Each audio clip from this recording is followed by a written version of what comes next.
You've probably heard the old saying about a frog boiling in water. It's slowly boiling until it's boiled and doesn't know. And usually used as a metaphor for democracies heading towards authoritarianism, change happening so slowly that you don't notice it's happening until it's already too late. And I don't know what to even say anymore when it comes to members of the media that will not take the coup attempt seriously. The January 4th committee releases new information. It's seemingly every week. And now we see that in more emails from John Eastman, who looks like he's trying out for a Marlon Brando role, apparently, by his outfit. But actually the role he was playing was trying to overthrow our democracy with memos and emails about how to do it. More emails have been obtained. And these emails show him, I'm going to make sure I get it right for you, urging GOP state legislators in Pennsylvania to cast doubt on the 2020 totals. That's right. In the same way Donald Trump has since, and all his minions have attacked our election system.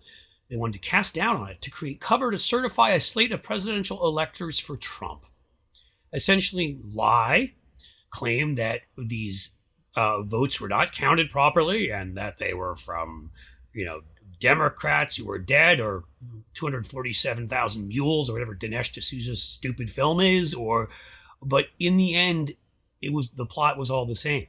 It was the same plot that sent people to Washington to try to delay the counting of electoral votes so that Donald Trump could be certified the winner. If they delayed long enough, maybe they'd get people in Pennsylvania, Michigan, these other states to send a different slate of electors for Trump. And that's why they defiled and attacked our capital the first time in 200 years, murdered a police officer, injured many others, smeared feces on the wall, and the rest. So Eastman wanted these folks in Pennsylvania, these right-wing lunatics who represent the Republican Party, who've been gerrymandered into power in the state legislature, to just throw out votes. Kind of like Donald Trump making that call to Raffensperger in Georgia. I just need you to find me, 12,000 votes? That's all you gotta do, find me 12,000 votes. They just wanted people to illegally, to commit a coup, to break the law, to abrogate our Constitution. I don't know, you choose your phrase. I'm being distracted, there's a stink bug on the window over there, and that stink bug has more integrity than the people we're talking about, by a lot. And so they're going through these emails right now to see further what this scheme was. But the key revelation in it is, that this plan of theirs centered on Vice President Trump, as we know, abusing his role. Pennsylvania sends a separate slate of electors. President Pence says, well, they claim there are all these illegal voters there. We don't know who it is. We're going to take the Trump electors. And there you've got your coup. Now, mind you, they can't find, there have been 60 different investigations, they can't find anybody that voted illegally. Newsmax and Tucker Carlson have refused to show Dinesh D'Souza's film because they'd be sued again, like they were sued by voting companies after they lied about them, tabulating votes wrong after the election and trying to steal the election and all that garbage. So we're in this place again where we know that there was a detailed plan coming from the very top.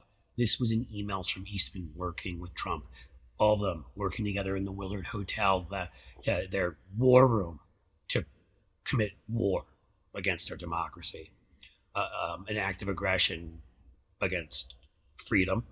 And so they were going to invalidate Biden's electors. We need to move. I don't know what Merrick Garland is doing, and I'm not a lawyer, but I do know that he should be speaking out and giving us confidence that somebody's out there minding the shop and taking this all on. I know Trump's being investigated in New York and in Georgia and other places, but what about the John Eastmans? What about all the collaborators? What about the Jim Jordans and the Ted Cruzes who have been named in emails and documents? What about all of them? I mean, when do we, is our hair catching fire? When does the New York Times decide that this is as important as a bunch of stupid emails from 2016? That's what I want to know.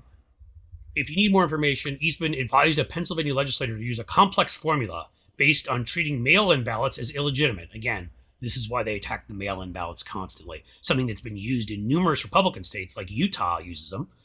It has been using them for years. Florida has been using them for the elderly voters there for years.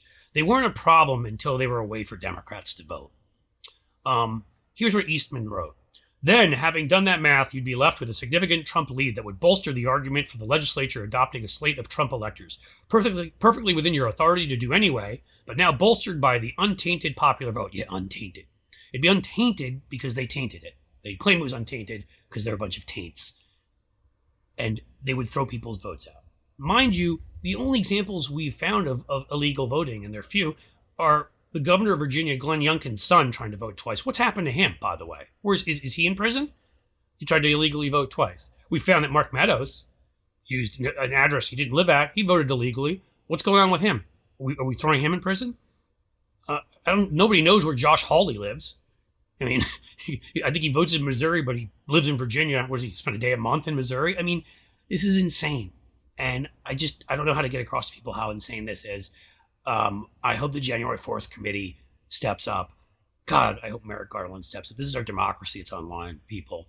Stay vigilant and do everything in your power to tell everyone you know about this, to educate people, to use your social media channels, use your influence, because we can't let the fascists take over our country.